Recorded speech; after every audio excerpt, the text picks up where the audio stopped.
Hello, welcome to ACE Manager. Bottom line focus ACE 30 software projects.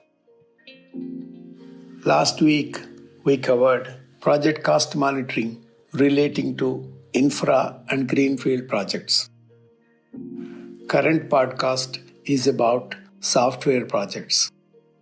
This could cover projects relating to products or services offered by software services companies, or in the case of some large organizations which have their in-house IT teams, projects for their own use.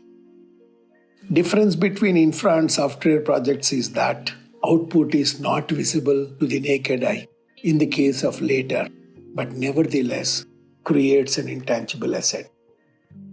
In the case of the farmer, outputs are physically measurable and to that extent minimize uncertainties associated with meeting the client expectations. In the case of software projects, uncertainties could start with the scope itself. A software services company engaged in providing solutions in IoT, mobile apps, and AI structures solutions to solve client problems and develops software. Many times, client only knows his problem and looks for a solution. There is a fair chance of such projects ending up in cost overruns if adequate contingencies are not provided in the quote while submitting the estimate for job. In one of such companies, we had an assignment to develop project cost monitoring system. Using the new system developed, we gathered details of the projects executed in the previous 1 year, about 30 of them, and noted that in about 5 of them, the company incurred huge cost overruns. When we were analyzing the reasons with the concerned project managers, one common reply was that these were R&D projects. What it meant was that they were projects where scope was not adequately clear at the time of finalizing the contract, but the company chose to execute them by exploring new solutions. I suggested to them that they should have a separate R&D budget for such projects and do not mix it up with regular operations where even profitable projects do not come to surface with their contribution because the overall profit is consumed by these few loss-making projects.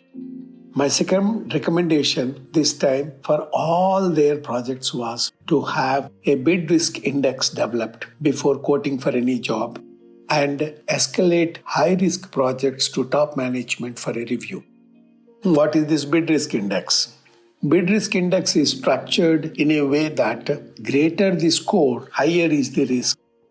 The 5 parameters are: customer is not clear on his requirement, related technology was not tried before, resources, meaning skilled manpower, were not readily available, unrealistic or stiff timelines specified by the prospective client, and known difficult customer.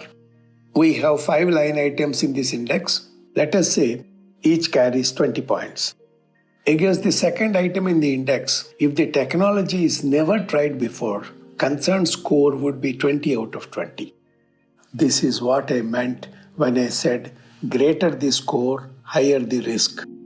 Where the overall risk index goes, say beyond 60%, it is worth obtaining the approval of the higher management, that too after providing for suitable contingents in the cost estimate.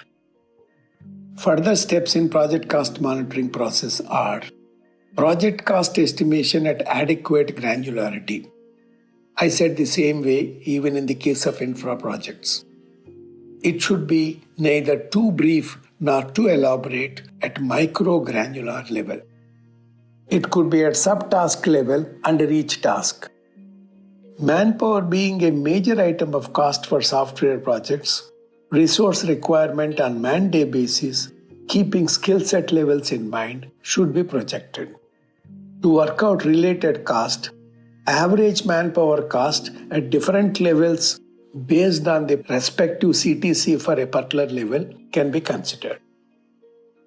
After bagging the order, further milestones are resource allocation, Subtask level distribution of task responsibility to available resources, including approximate time estimate for task completion and commencing the development work. There are many timesheet applications which support capture of time taken at each task subtask level by each resource. After the project is completed, timesheet data is consolidated along with average man-day cost at each level of resource used for arriving at total manpower cost. Revenue minus direct manpower cost could give gross margin for each project.